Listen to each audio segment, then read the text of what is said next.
Buenas noches, esto es Crítica Vegana y surge por la necesidad personal de esclarecer conceptos, ideas, posturas, prácticas, acciones, actividades y temáticas relacionadas al veganismo o antiespecismo, intentando autocriticarnos como personas veganas y activistas, pero también como comunidad, colectivo, grupo social, para tratar de entender lo que es y cómo practicar esta postura actualmente en condiciones de desigualdad económica, de género, raza, cosmovisión, religión, geografía, etc.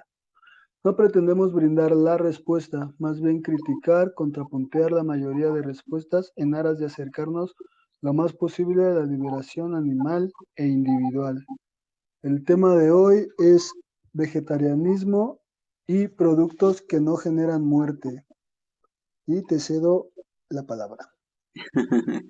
Muchas gracias, muchas gracias. Buenas noches a todos. Qué gusto, qué gusto.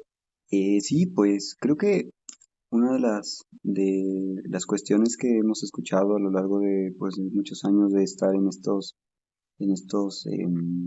pues digamos en estos rumbos del activismo, de la política animal y demás, tiene que ver con esta postura del vegetarianismo y de entender qué es, ¿no? Y cómo también se relaciona con esta lógica del menor daño posible, tal vez, ¿no? O del no daño, ¿no? Creo que aquí vendría muy bien que exploremos un poco esta noción del vegetarianismo y cómo la entiende la mayoría de las personas, ¿no? Y también quizá retomar un poco de lo que ya hemos hablado en otras emisiones sobre pues sobre esta propuesta del gradualismo, pero también retomar un poco quizá estas otras propuestas, reflexiones que se han hecho o críticas frente a algunas posturas como las ideas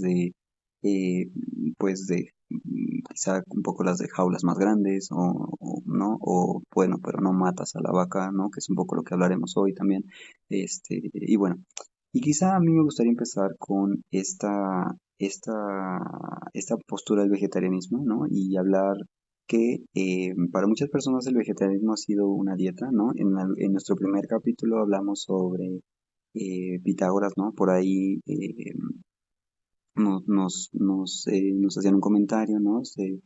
A hablar sobre algunas otras personalidades, ¿no? Como ahorita está, por ejemplo, bueno, podríamos hablar de Mahavira, ¿no? Que fue una de las primeras personas que habló sobre los demás seres sintientes, ¿no? Claro, desde un tinte religioso y espiritual que, bueno, que no podemos abordar a profundidad, pero bueno, digamos que son las primeras personas que empiezan a reflexionar sobre esto. Por supuesto, Siddhartha Gautama, el Buda, estamos hablando de 600, 700 antes de Cristo, ¿no? Que es cuando vivieron estas personas, Mahavira y Siddhartha Gautama empezaron a predicar esto como respuesta también al hinduismo, ¿no? Y entonces, bueno, también tenemos que hablar del hinduismo que fue, digamos, pionero en esta propuesta también, ¿no? Creo que de la visión que tenían para dejar de consumir animales, pues es distinta a lo que después conocimos como el vegetarianismo, ¿no? Y de ahí nos saltamos un montón, ¿no? Claro, también por ahí nos mencionaban eh, algunas, pues algunas otras personalidades, ¿no? De Asia, pues no no del lejano oriente, sino de lo que le han llamado pues Asia Menor, ¿no? Y entonces, pues nos mencionaban al Mahabri, ¿no? Que es pues un filósofo. Bueno, él ya vivió hacia, parecer, desde la Edad Media, ¿no? Y bueno, eh, también él proponía este respeto a las demás animalidades, pero bueno, sabemos también que más adelante también Da Vinci y otras personas empezaron a hacer reflexiones de este tipo. Y bueno, claro, me estoy saltando muchísimos siglos y muchísimas personalidades para no abrumar aquí con datos y demás, pero que bueno, invitamos a la gente a que los investigue, pero digamos que esos serían los antecedentes del vegetarianismo, ¿no? Y del veganismo también, ¿no? Entonces, recordemos que el vegetarianismo, la palabra vegetariano ya es pues una propuesta pues de personas inglesas que dicen, bueno, el famoso Homo vegetus o Homo vegetal, ¿no? Que al final a lo que se refiere a que se alimentaba de vegetales, ¿no? Y bueno, por ahí va el tema, ¿no? Y ya vamos viendo cómo poco a poco se empiezan a generar movimientos más, pues más organizados, y nace la sociedad vegetariana, ¿no? Hoy por hoy en Inglaterra, ¿no? Ahí en el siglo XIX, a mitad del siglo XIX. Y bueno, por ahí quisiera mencionar también el papel de esta, no sé si mucha banda lo conozca, pero está esta famosa casa Alcott, ¿no? Que fue una de las pioneras en el veganismo, de hecho, ¿no? Se dice que fue antes de que se inventara la palabra vegan, ya había ahí una comunidad, gente que se oponía a esto, al consumo de animales, y en diferentes cosas, no solamente en el consumo alimenticio, sino en entretenimiento y demás. Pero también tenía raíces de pensamiento religioso, ¿no? Cristiano en particular.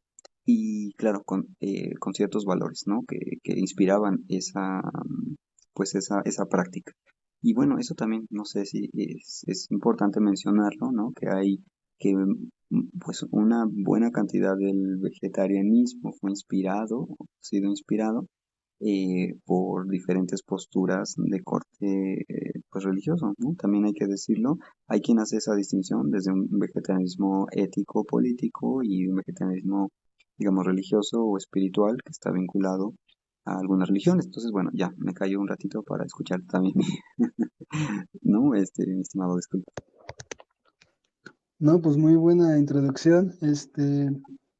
Sí, creo que los motivos religiosos y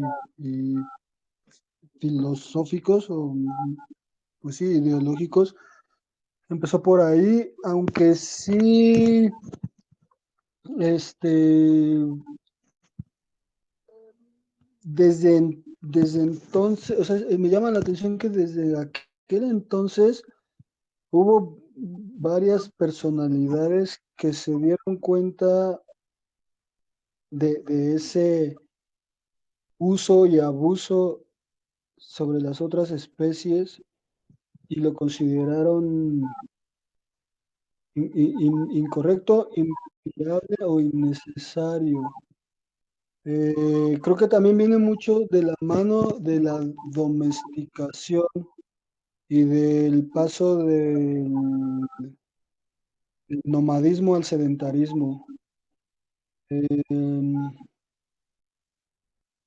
sí, bueno, creo que sí, ahí es donde empieza el uso del animal o como ganado, ¿no? Entonces, pues sí, me parece interesante es tocar el tema de la domesticación, que a partir de entonces muchas especies ya no han podido correr en libertad. Sí, eso que mencionas es súper interesante, ¿no? Estaba recordando ahorita, hay un libro muy interesante de, perdón, de la antropología de la comida, ¿no? Hay estudios muy interesantes que hablan, digo, sabemos que el veganismo y muchas vertientes del vegetarianismo, están, digamos, en oposición frontal a todo uso de las demás especies animales, ¿no? Pero generalmente de lo que se habla es de la alimentación, ¿no? Y ahorita que mencionamos lo de el ganado y demás, me hizo recordar a este libro. Ahorita no recuerdo el autor, es Harry, si no me equivoco, pero bueno, lo que menciona es que eh, una de las prohibiciones que son de corte religioso dice, por ejemplo, en la India, ¿no? Que sabemos que para el hinduismo las vacas han sido sagradas, pero no por las vacas por sí mismas, ¿no? Sino porque están vinculadas con una de las deidades, ¿no? En este caso, Krishna. Y sabemos que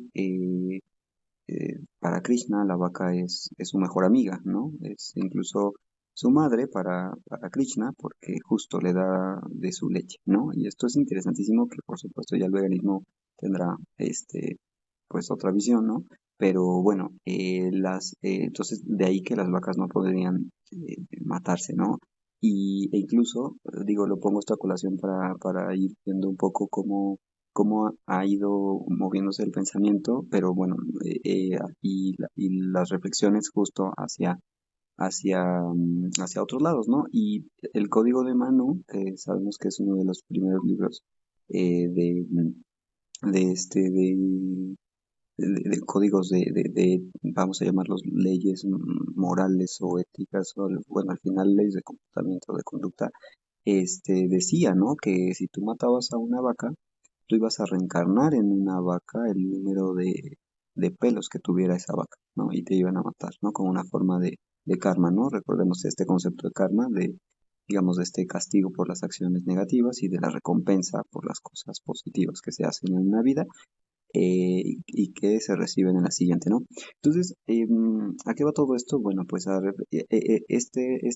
este antropólogo decía, bueno, es que pues sí, el tema es que también hay una cuestión geopolítica, ¿no? Y en realidad para las condiciones rurales, mantener a las vacas dando leche era mucho mejor que matarlas, ¿no? Dice esta persona. Y digo, aquí esto es lo que reproduzco lo que dice, ¿no? Entonces que históricamente se hace un análisis y se dice, bueno, que lo mismo, por ejemplo, pasa en el Tíbet, ¿no? Con los búfalos tibetanos, ¿no? Sabemos bueno, que eh, a la gente le conviene, por decirlo de manera, no es lo mío, pero es decir, no es mi opinión, pero dicen, les conviene tener al, al, Jack, al Jack, perdón, sí, al Jack, porque les da pelo, ¿no? Y le vuelve a crecer y con eso se hacen sus vestimentas, pero también el excremento les sirve para hacer combustible, ¿no? Entonces, digamos que se convierte en un animal sagrado, lo mismo en la India, pero porque, o sea, se puede aprovechar más en vida que muerto, ¿no? Entonces, híjole, y además, por ejemplo, los animales que se ocupan para el arado, para la agricultura, entonces dicen, les sirve más. Entonces, de ahí que hay una lógica de la sacralidad.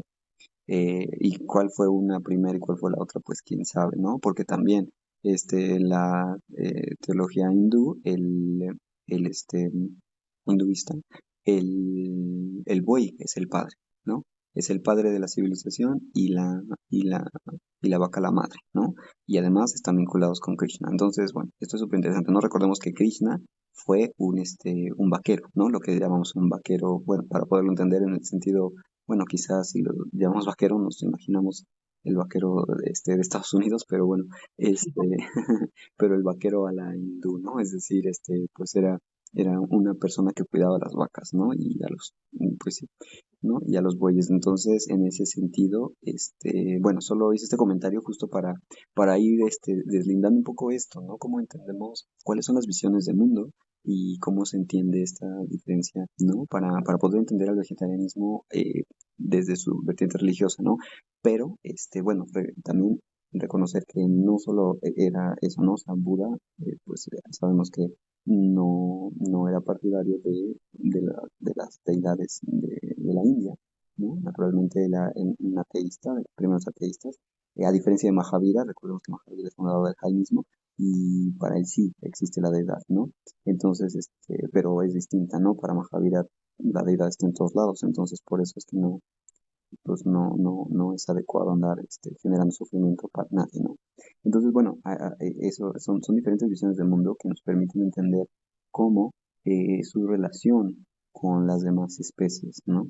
Y ya tenemos, y bueno, el ejemplo de Al-Mahabi es súper interesante porque él no era teísta, al contrario, no era musulmán, digamos, pese a que era árabe, ¿no? Estamos hablando del siglo X, después de la era común, o después de Cristo, ¿no? Y entonces, claro, él era ateo, y entonces pues, no vincula, él dice, pues son seres sintientes y no es justo, ¿no? O sea, entonces, bueno, ahí también hay una cuestión muy interesante, ¿no? Que yo pensaría que son pensamientos precursores del veganismo, que no digo que necesariamente o sea, que Watson leyera a Almagar, ¿no? O no sabemos, al menos no lo menciona, ¿no? Pero, bueno, es interesante, no lo menciona que yo sepa, pero bueno, creo que por ahí van, ¿no? O sea, ir pensando y retomo un poco lo que dices de la cuestión del nomadismo y del centralismo, y pienso también en la agricultura, y pienso también en cómo, bueno, pues que en diferentes épocas, ¿no?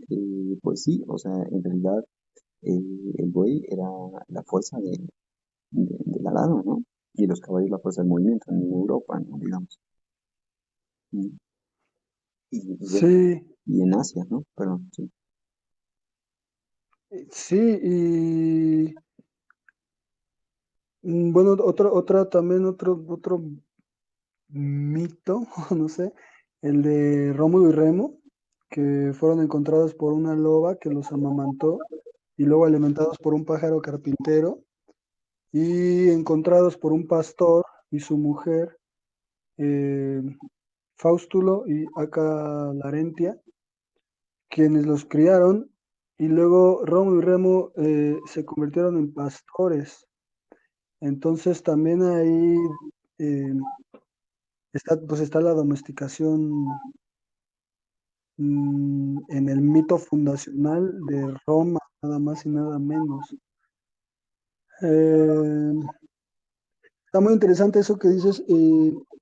Retomo un poco lo de nos sirve más tenerlos vivos que muertos. Y yo también ahí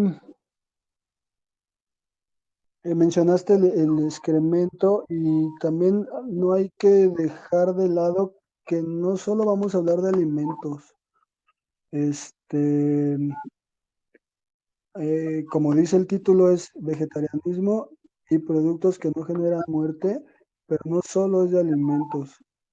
Entonces, yo lo tengo dividido en alimento, cultivo, como bien dices, el estiércol sirve para eh, cultivar hortalizas o plantas o árboles. Eh, Incluso las lombrices actualmente se venden mucho por, por, pues para igual, para hacer lombricomposta, te las venden, ¿no? En otro, o sea, alimento, cultivo, vestimenta, porque ahí hay plumas, ahí hay lana, y hay seda, y en el sur de México, en Yucatán, en Mérida, hay unos em, escarabajos que se llaman maquesh, que se usan de prendedores, eh, y los están como encadenados a un pin que tú te pones en la playera, en la camisa, en la guayabera, y traes ahí a tu cash caminando en tu pecho, ¿no? También hay trofeos. Ahí tengo un poco de dudas porque no sé si los cuernos, los colmillos y las garras, no sé si impliquen muerte siempre. Y el otro tema es el de salud, como los espermas o aceites, ¿no?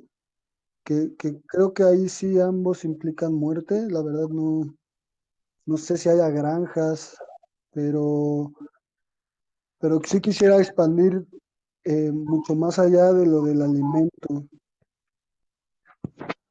Sí, yo creo que también eso es muy, muy importante y justo porque ahorita me hizo pensar que muchas personas, y bueno, yo me incluyo en algún momento de mi vida, cuando no teníamos tanto conocimiento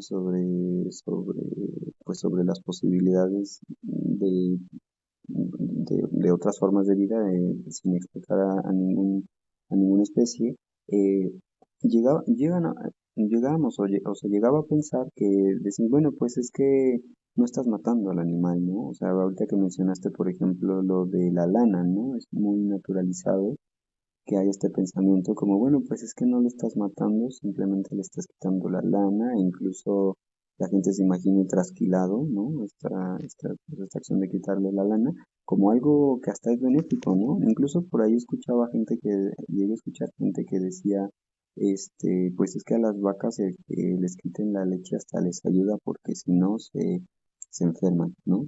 Entonces, a mí me parece bien interesante porque hay, pues de pronto, estos pensamientos, ¿no? Donde dicen, bueno, pues es que en realidad no estás matando al animal, ¿no? Hasta contrario, se piensa que se generan relaciones simbióticas, ¿no? Y no sé, creo que justo con las investigaciones y entre más vas conociendo, te vas dando cuenta de que no es así, ¿no? Y que al final, como en algún momento se ha dicho, ¿no? Como pues esta explotación es sistémica, ¿no? Y no es como una cuestión, placentera para las demás especies, ¿no?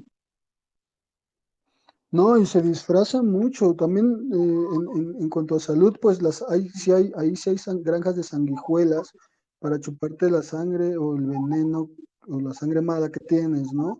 O hay peces que te hacen pedicure, que se comen la cutícula, o la equinoterapia, o los perros que están rescatando en los temblores, o en los perros en las cárceles para ayudar a los criminales, o eso que dices de la simbiosis, también quería mencionarlo porque a lo mejor en esa introducción en la que mencionaste, sí había alguna relación simbiótica o un poco más menos unilateral, más pareja, un poco más, no lo sé si en algún momento existió, pero ahorita está disfrazado y para mí uno de los de los logros, de los principales logros de la industria es diferenciar el uso del abuso. Y en este sentido de que no los matan, ahí van ganando, ganan mucho. Y uno de los productos que más se romantiza es la miel de las abejas, porque se piensa que la banda apicultora las conserva y está pues conservando a la especie que está en peligro de extinción y son polinizadores y los necesitamos para vivir, para que se reproduzcan las flores y los árboles. Pero yo siempre digo, lo hacen por el beneficio que les traen a cambio, ya sea por consumir la miel o por venderla y conseguir dinero. Entonces, sí, esa relación simbiótica no existe.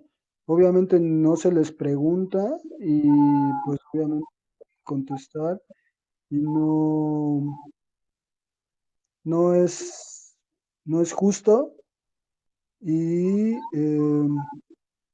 uso y abuso eh, es lo mismo en este caso. Sí, eso que menciona me parece súper interesante. Creo que al final eh, pues hay que explorar esas relaciones, ¿no? Con las demás especies. Me parece que eh, de entrada hay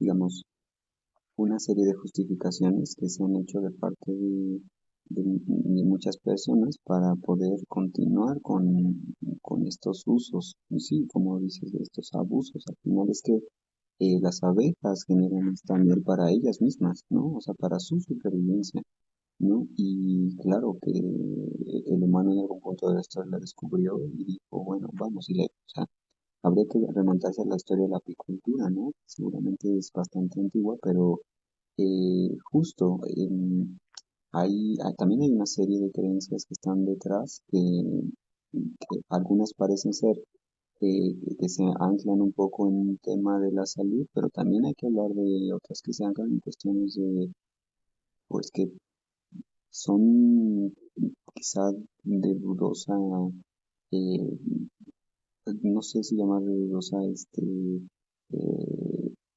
procedencia, o no sé cómo llamarlo, pero al final es que, por ejemplo, esta cuestión de los poderes sexuales que pueden obtener bajo algunas, lo que decías, ¿no? Algunas secreciones animales, o esta cuestión de la aleta de tiburón, ¿no? Sabemos de esta práctica donde no estoy muy seguro si es eh, en China, ¿no? Que la aleta de tiburón se considera que tiene como estos poderes, ¿no? Que incrementan la fuerza sexual o algunas cosas, no sé, o que incluso con algunas enfermedades, no lo sé, pero que al final terminan siendo explotación, abuso y muerte, ¿no? Sí,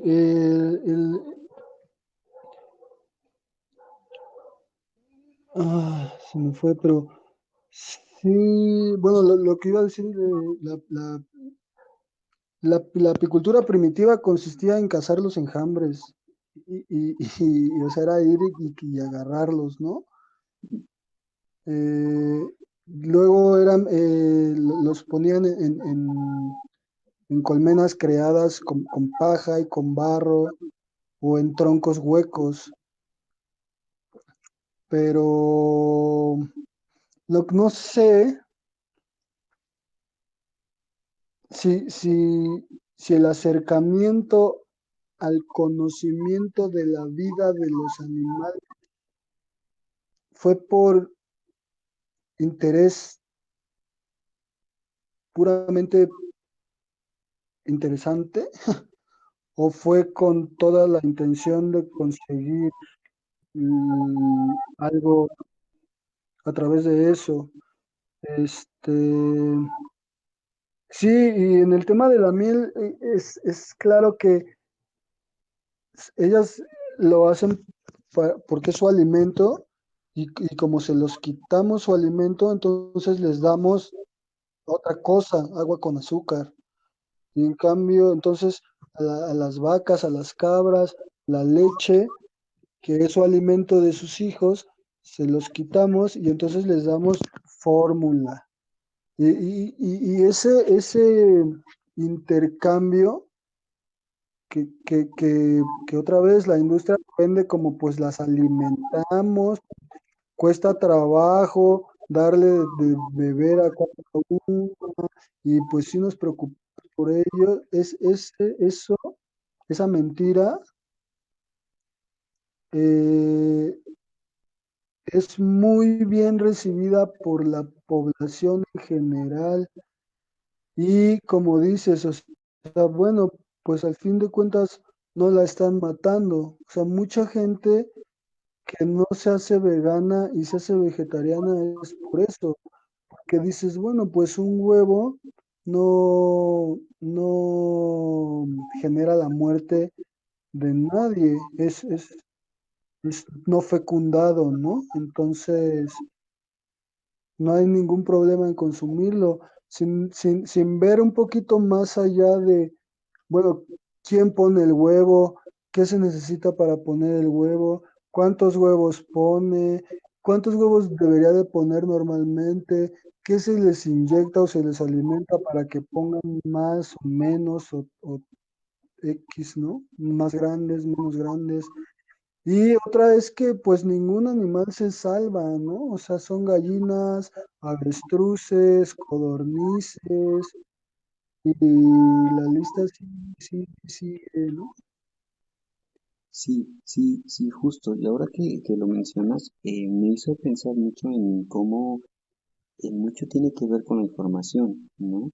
Y qué tanto profundizamos. Creo que mucha gente ha pasado del vegetarianismo, o hemos pasado del vegetarianismo al veganismo, al entender todo esto, ¿no? Toda esta industria de la explotación y que al final no hay gallinas felices, no hay no, ese es un mito que genera la misma industria para poderse perpetuar, ¿no? Para seguir adelante. No hay vacas felices que les dan pasto en una charola, ¿no? Que recuerdo que será una cosa que ponen en un comercial de Alpura en algún momento, ¿no? Para que nos escuchara de otros países, Alpura es una marca de productos lácteos.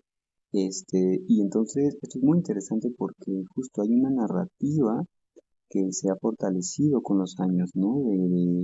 De, de vacas y animales de granja muy felices, ¿no? Y me hace pensar también en cómo crecemos también ahí, ¿no? Esto que se ha llamado, pues un especismo eh, pues arraigado en la educación, ¿no? Cómo, cómo nos enseña desde muy pequeños que pues está la granja feliz, ¿no? Y la vaquita y el pollito ahí dan sus huevos y todo, y todos son felices, ¿no? Pero no es la realidad, ¿no?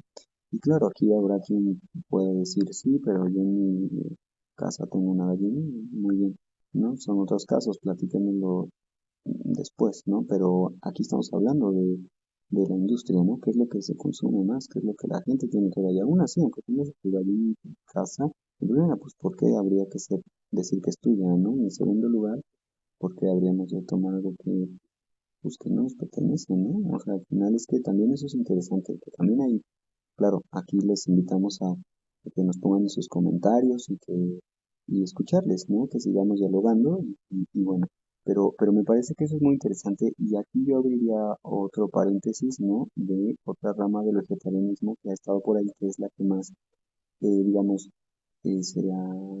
se ha seguido, ¿no? Y de aquí, aquí hay que decirlo, el veganismo también creo que ha heredado esa carga de cierto modo y que es un reto, ¿no? También para nosotros porque hay estudiosos que han dicho, bueno, es que está el vegetarianismo ético, ¿no? Este vegetarianismo que toma en cuenta los, pues digamos, el valor de ser de las demás especies, ¿no? En cuanto que seres sintientes, y está, digamos, otro veganismo, perdón, otro vegetarianismo que es eh, pues, digamos, por salud, ¿no? Y que tiene que ver con la dieta, ¿no? Que se centra principalmente en la dieta vegetal, ¿no? Y digo que lo haré del veganismo porque también, o sea, tenemos esos mismos dilemas, ¿no? Esos mismos, y nos enfrentamos a esos mismos problemas. Y lo digo abiertamente porque también esto hay como una serie de críticas a nuestro propio movimiento vegano, donde se ha pensado que el vegetarianismo es únicamente dieta, y pues no, o sea, si leemos no sé, al mismo Platón, que se dice que fue uno de los primeros vegetarianos, a Pitágoras, y aquí hay que decir que no es que seamos eurocéntricos, ¿no? Lo que pasa es que son las fuentes que tenemos escritas, o sea, es decir, seguramente habrá muchas otras propuestas de otros países, pero desgraciadamente la colonialidad y los ejercicios de violencia contra muchas etnias desaparecieron digamos, esos vestigios de los cuales podríamos nutrirnos para conocer otras propuestas, ¿no? Pues, que hemos podido ahí medio reconstruir, ¿no? Bueno, las que se tienen son, por ejemplo, pues lo que decíamos del budismo y del jainismo, que son igual o más antiguas que las griegas, ¿no? Y que incluso se sabe que Pitágoras fue a la India, pero bueno, me refiero con esto, ya para no dar más vuelta, es que hay un vegetarianismo ético, ¿no? Eso que también me parece muy importante decirlo, para que no nos centremos, generalmente generamos esta división, ¿no? Entre veganos y vegetarianos diciendo, no, es que la gente vegetariana solamente lo hace por dieta y solamente es una cuestión, superficial o lo que sea. Y yo haría la pregunta, más bien investiguemos qué tanto sabemos de los orígenes del mismo vegetarianismo y ver que hay principios éticos, ¿no? Detrás. Y que el veganismo es heredero de esos principios, ¿no? Y bueno, ya regresando al tema de justo de estos mitos de la simbiosis, ¿no? Yo pensaría que podríamos hablarlos desde esa perspectiva, ¿no? También los mitos de las sobrepoblaciones, ¿no? Que es otra de las cosas que se ha venido diciendo, como es que necesitamos aprovechar los recursos de las demás especies para que no sea una sobrepoblación, ¿no? En fin, pero bueno, estamos aquí hablando de justo de estas cuestiones que son mitos que se han generado a partir de estas ideas, ¿no? De la producción que no es dañina o que no mata a las otras especies. Pero bueno, y de ahí también quisiera que saltáramos un poquito a este tema de la reducción del sufrimiento, ¿no? O de estos reduccionismos que también se han tratado de hacer o que se han postulado como una propuesta de posible solución. Pienso en esta idea eh, del bienestar, ¿no? De la reducción del sufrimiento. Y no sé qué piensas, mi estimado, pero a mí me parece que eso ha generado una serie de problemas que venimos cargando desde hace, no sé, desde principios del siglo XX, ¿no? Es decir, que ya que existían ya desde ese entonces, ¿no? Pero esta idea de el que dices muy acertadamente de la diferencia entre el uso y el uso, y cómo se ha pintado la industria, ha dicho, no, bueno, pues es que ya tenemos una jaula más grande, pues ya no sufre tanto, ¿no? Y a lo mejor estas gallinas de libre pastoreo a lo mejor no tienen hormonas para que produzcan tanto, ¿no? Pero ¿cuál es la respuesta que tenemos también frente a eso, ¿no? O sea, que al final desde la perspectiva abolicionista pues es que de todas formas seguimos teniendo un régimen desigual, ¿no? De pertenencia, donde las especies nos pertenecen, ¿no? Entonces, no sé, ahí habría que profundizar un poquito, ¿no? Quizá. Es eso, yo quería retomar eso que dijiste que, ¿por qué dices que es mi gallina? Y es eso, no son nuestros, no nos pertenecen. Eh, y lo relaciono con los perros, porque hay mucha gente que también, o muchos argumentos de, es que mi perro cuando estoy triste me alegra. Pues esa es una forma errónea de percibir la existencia del ser perro, porque no está para alegrarte, o sea, ni para alimentarte, ni para vestirte. Actualmente puedes solucionar todos esos carencias desde otro lugar, desde otros muchos lugares que no involucren animales. Entonces, eh, sí, pues un poco lo que hablábamos el episodio pasado. em, si el bienestarismo apunta a la liberación animal, pues claro que sí está mejor jaulas más grandes o que no haya jaulas y estén libres pastoreos. Pero si es una excusa ahí tergiversada y truculenta para poder em, mantener la explotación, perpetuarla, que es lo que lamentablemente hemos visto, pues el bienestarismo no ayuda mucho que digamos largo, a lo largo plazo. Claro, claro, sí, sí lo entiendo. Y ahora me hizo pensar también cómo creo que el argumento no ha sido criticado, el argumento de la crueldad, ¿no? Porque justo la idea de la leche, pues es que se piensa, no, pues no es cruel, ¿no? Pero, o sea, o se busca disminuir la crueldad en estos lugares, ¿no? Entonces, eso ya pareciera que desde mi perspectiva hay una suerte de lavado de conciencia, ¿no? Y con la que nos conformamos y decimos, bueno, pues sí estoy tomando leche, dirán algunas personas, pero estoy buscando la que haga menos daño a la vaca, ¿no?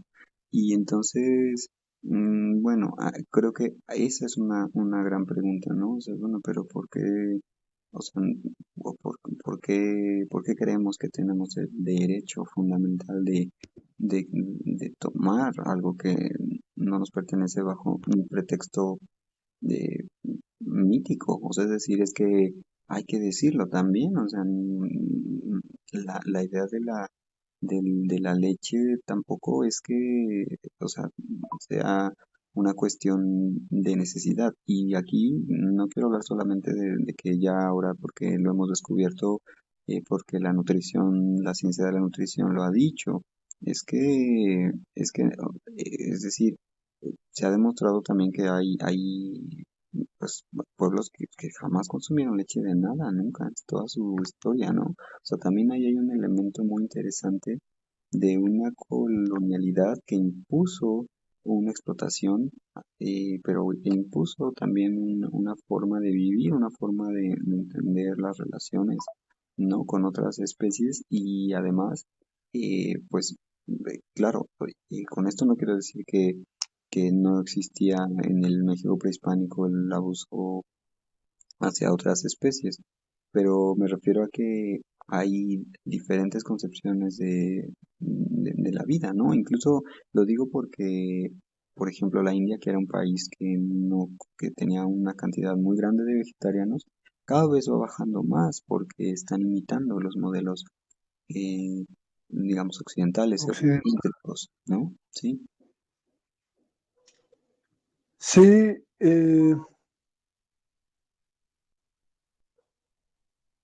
Y justo pues hay, sí, creo te que escucho, te escucho. vas. Sí, por favor.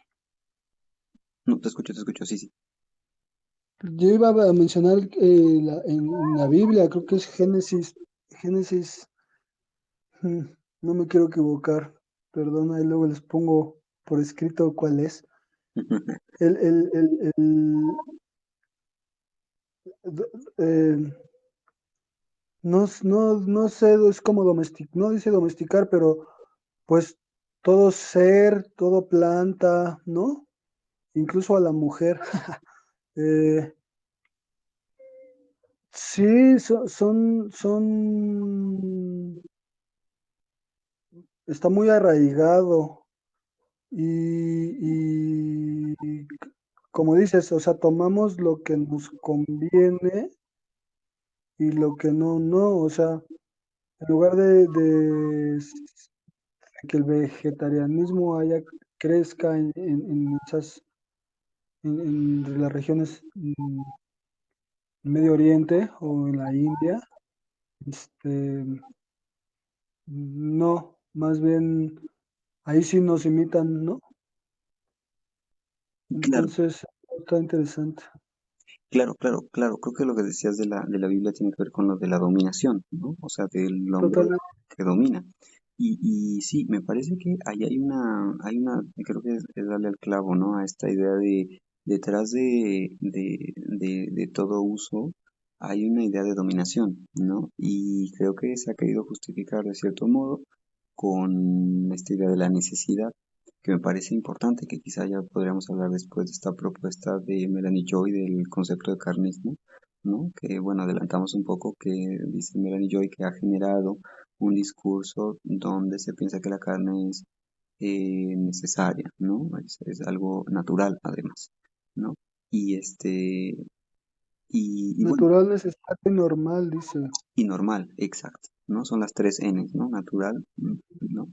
Y ya le meten una cuarta que es en inglés nice, que es como algo chido porque se refiere o algo bueno porque nos da estatus, ¿no? Eso es algo, es ya, digamos, un tema sociológico, ¿no? Pero es súper interesante porque nos habla de cómo opera, para mí, cómo opera la dominación que ha tenido el ser humano frente a otras especies. Y creo que de eso va ya unas reflexiones quizá eh, más ya hacia el veganismo, ¿no? O sea, me refiero a que para mí sí que el antecedente del vegetarianismo que venía así digamos, con estas grandes ramificaciones, ¿no? Pensándolo como una vertiente religiosa, una vertiente filosófica, ética, ¿no? El veganismo ya es una respuesta que enteramente se deslinda, ¿no? No me quiero aventurar, ¿no? No podría decir que todo el veganismo ha sido, digamos, secular o, mejor dicho,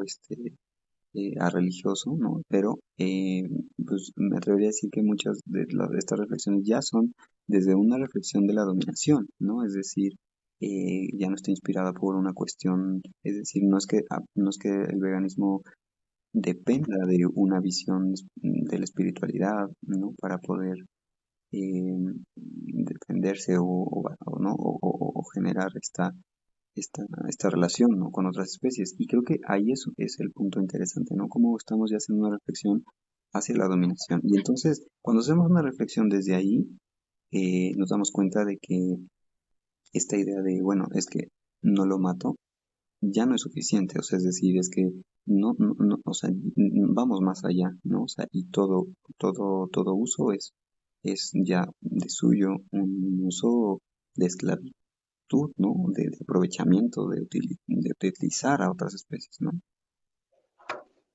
Totalmente, yo es, justo invitaría a pensar más allá. O sea, tú ves, si tú ves que la leche no genera muerte, bueno, piensa que sí genera, porque para ¿quién da leche? Las hembras. ¿Cuándo? Cuando están preñadas. ¿Cómo se preñan?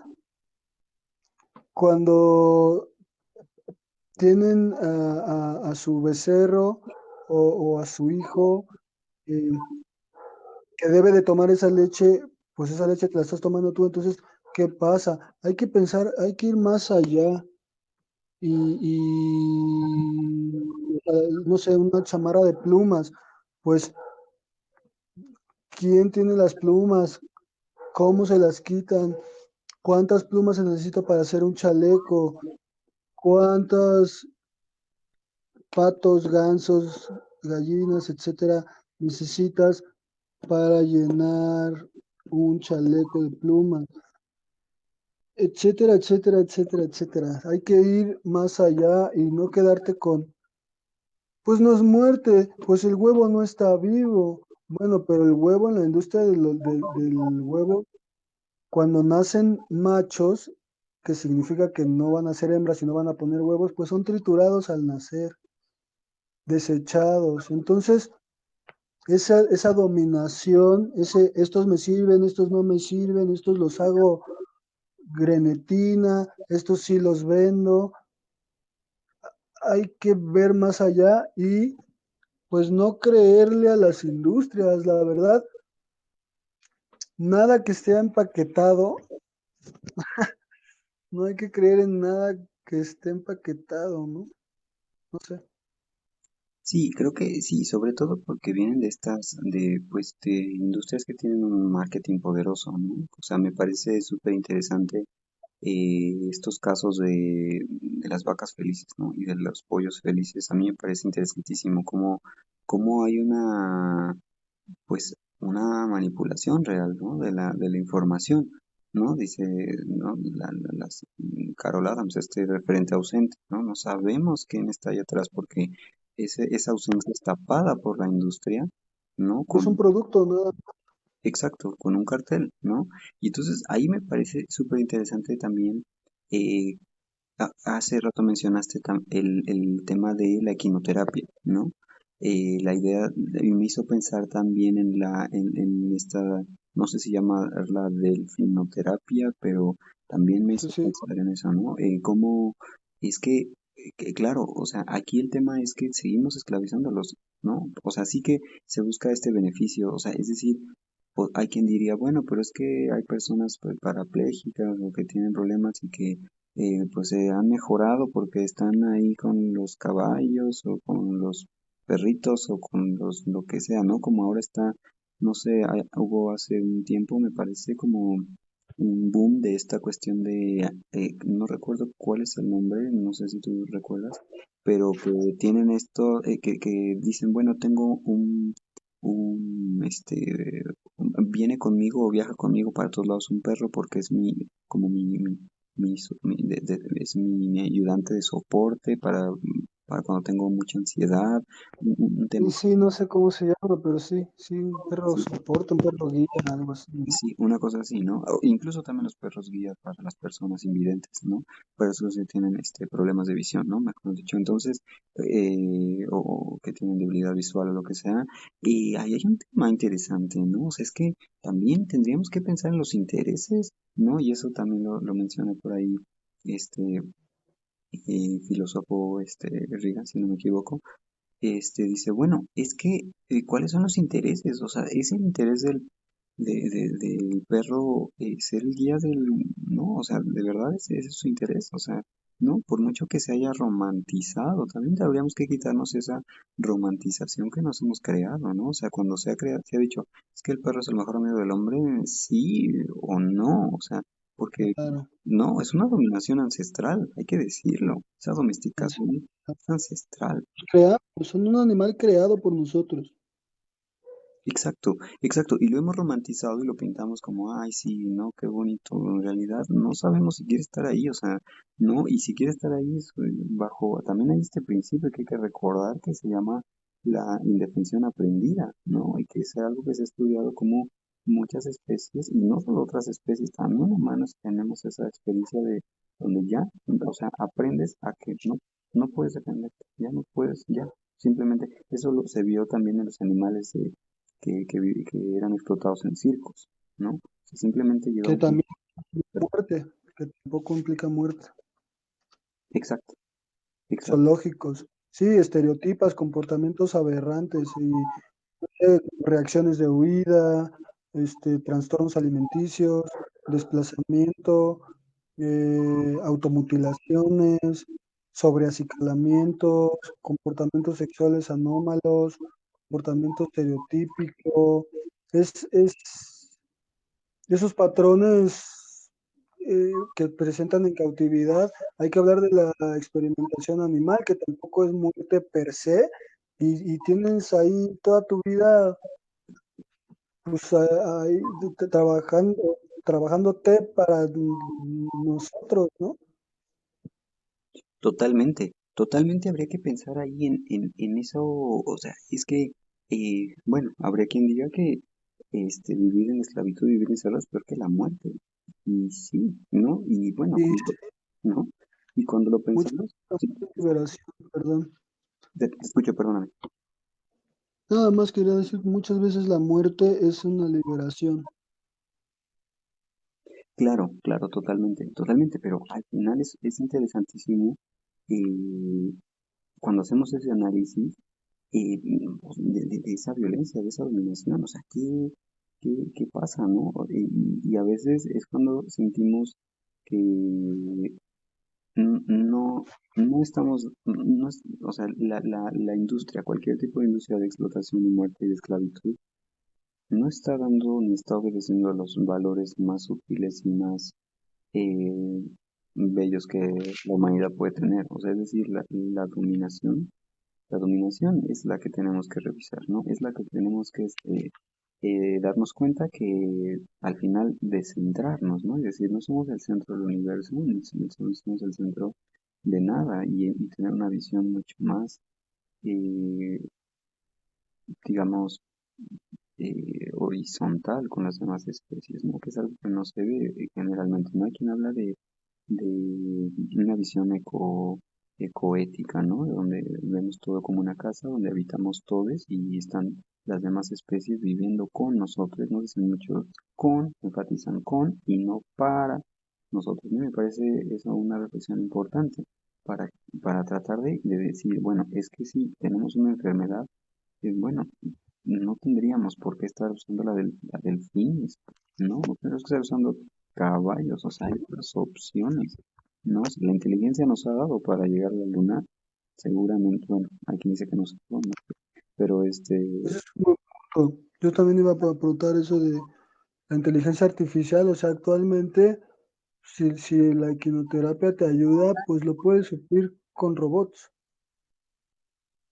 totalmente, totalmente, o sea, es decir, el tema aquí es la crítica a la dominación nos tiene que llevar a esforzarnos, me parece, ¿no? O sea, a usar todos los recursos de la inteligencia para para no violentar a las demás especies, para no esclavizarlas, para no violentar sus intereses, ¿no? Y ahí me parece muy importante los intereses de vida, o sea, ¿no? Por ahí está esta declaración de Toulouse, sabemos, ¿no? Donde dice, bueno, pues es que los demás animales también tienen conciencia, han demostrado, ¿no? Que la tienen, pero aunque no, digamos, saltémonos ese criterio de autoridad en la ciencia, ¿qué nos dice nuestra propia observación? O sea, no tampoco tenemos que tener un doctorado ¿no? En comportamiento animal para darnos cuenta que ahí hay algo, ¿no? Que ahí hay un abuso, que hay una dominación que podemos, a la que podemos renunciar, ¿no? Totalmente de acuerdo. Otro punto que no quería dejar pasar es el tráfico de animales. Y también decir que, o sea, obviamente va mucho más allá de la dieta, porque el veganismo no es una dieta. Entonces, sí, pensemos en esos otros modos de abuso, dominación y explotación. O sea, tener un pájaro enjaulado puede ser de las peores, ¿eh? Totalmente, totalmente. Y es que también ahí, ese es otro tema quizá para otro podcast, pero justo hay una serie de romantizaciones que se han metido, ¿no? A partir eh, de discursos, de narrativas, de, pues, de muchos, bueno, llamaría la banda que estudia Foucault, de muchos dispositivos, de muchos medios, de muchas, eh, no tecnologías también, ¿no? Como estas herramientas que discursivas, ya sean del discurso, ya sean de la educación, eh, que nos han vendido también la idea de este tipo de amenidades, ¿no? Es decir, y justo hacer una crítica y decir, bueno, es que sí, justo como estas, digamos, esta romantización de, justo, por ejemplo, de tener la equitación, por ejemplo, ¿no? De los ejercicios de equitación o lo que hay en las Olimpiadas, ¿no? O sea, hace poco vi que había una burla, ¿no? Que decían, ay, es que la equitación vegana, no sé si viste ese video, en Finlandia nos andaban diciendo, ¿no? Que era una persona con un caballito de palo, ¿no? Y brinca unas vallas. Pero, pero al final me parece que una cosa muy interesante, o sea, el status quo también hay que decirlo, ¿no? Hay temas sociológicos importantes que tenemos que tratar, ¿no? O sea, es decir, bueno, eh, ¿qué pasa ahí? O sea, la gente muchas veces ni siquiera se ha dado cuenta que ese tipo de usos que dan estatus, como pienso yo las pieles, ¿no? Los abrigos de piel dan estatus social, pero, pero al final es que eh, hay una reflexión que hace falta para ver que eh, necesitamos hacer una fuerza suficiente para entender que, digamos, quizá una crítica social fuerte para decir es que, ¿no? ¿Por qué la piel es un síntoma de estatus social, ¿no? O sea, y además, ¿por qué queremos aspirar a ello, ¿no? No sé, también eso me parece interesante, porque el veganismo entonces va haciendo una crítica social en muchos aristas, ¿no? Y cómo rompemos también esas narrativas, ¿no? Cómo tiramos un poco también pues esas ideas que se han insertado de manera social, ¿no? A partir pues de experiencias también coloniales, o sea, es decir, y también de otras experiencias, porque hay que decirlo, también, o sea, estos tocados de plumas de aves y de quetzal, por ejemplo, pienso aquí, ¿no? Y bueno, aquí, por favor, no me maten, no me linchen, pero, o sea, la gente dice, no, pues es que los penachos del Imperio Azteca y no sé qué, es como, compa, o sea, ¿no sabes cuántos pájaros mataron para eso? O sea, de verdad, o sea, ¿qué pasa ahí, no? O sea, no lo estamos reflexionando. Y creo que es importante también, ¿no? Para desromantizar eso, ¿no? No lo estamos reflexionando. Y también hay otros espectáculos, no sé, se me viene a la mente la charrería, que no necesariamente implica muerte, y que también, o sea, pues, ¿por qué necesitas eso? Juega contigo contra otro humano, ¿no? O contra un coche, o no sé. Eso que dices de los caballitos de palo, sí lo vi, y está interesante, y creo que viene de que en las últimas Olimpiadas se vio a una, híjole, no sé cómo se llama, una jineta, pegándole al caballo para que reaccionara, o pegándole porque no reaccionó, o no saltó, no hizo lo que debía de haber hecho. Entonces, de ahí sí hubo mucha crítica para eso. Y totalmente, el veganismo es una crítica social, eh, una crítica social a la sociedad, una crítica hacia las civilizaciones, a todas, a todo lo que ha fundado, ha sido todas las civilizaciones que se han fundado han sido gracias a la esclavitud humana y mucho más a la esclavitud animal. No sé, pienso en otras prácticas como los bueyes o los burros de carga, las mulas, los bueyes en el arado, con las yuntas, y se me siguen viniendo a la cabeza ejemplos para aventar para arriba, ¿sabes? Creo que sí es criticar y ver en qué la estábamos haciendo mal y cómo poder dejar de hacerlo. Vamos ya rumbo a la hora, entonces solo es incentivar un poco la interacción y el diálogo. Si concuerdas o no, pues comparte tu argumento. Sabemos que no queremos ganar ni convencer, solo compartir ideas y fomentar la crítica y autocrítica, ya que el objetivo de la argumentación o de la discusión no debe ser la victoria, sino el progreso. Sí, totalmente. Sí, ya vamos cerrando porque, bueno, vamos ya llegando acá a nuestro final del podcast. Y claro, recordar que tenemos más temas, ¿no? Es decir, hemos hablado un poco sobre algunos conceptos, ideas, ¿no? Esta vez, por ejemplo, no tomamos el tema del especismo, pero sí hablamos de la dominación, ¿no? Y creo que eso también es muy importante. Digamos, desde mi perspectiva, el especismo es una forma más de dominación, ¿no? Que toma la dominación y que tiene sus argumentos, ¿no? Es decir, el argumento de la especie, ¿no? Y también hay que ver, hay que desmenuzar eso, ¿no? ¿Por qué se han considerado inferiores a las otras especies? Porque, ¿cuál ha sido esa relación? ¿Cómo se ha entendido el ser humano y cómo se ha entendido al ser no humano, ¿no? A las otredades, ¿no? Hay reflexiones interesantes, ¿no? Ya hablamos hoy un poquito sobre cómo entendían a otras especies, ¿no? En vinculación con la divinidad, a lo mejor como la divinidad misma, como parte de la totalidad, es decir, hay un montón de formas de entender el mundo, eh, pero, digamos, cuáles son desde una reflexión crítica, cuáles son las que nosotros estamos teniendo como base también para hacer esta crítica, ¿no? De la dominación, porque también hay que decirlo, estamos, o sea, digamos, si hacemos un análisis eh, quizá, bueno, no sé si lo podríamos llamar metaepistemológico, ya en términos filosóficos, es decir, cómo estamos, no, o sea, cómo estamos entendiendo lo que estamos entendiendo, es decir, estamos viendo que, claro, que estamos teniendo una consideración de los intereses de otras especies, ¿no? Porque también ha quedado claro más o menos desde dónde nos estamos posicionando, ¿no? Desde un entendido de justicia. No estamos hablando nosotros del karma, si no estamos hablando de la justicia, desde ahí estamos partiendo, ¿no? De que la explotación y la dominación es injusta, de que hay seres que quieren vivir sus vidas, eh, que tienen sintiencia, pero tampoco nos enunciamos como desde ahí, pero sabemos que la tienen.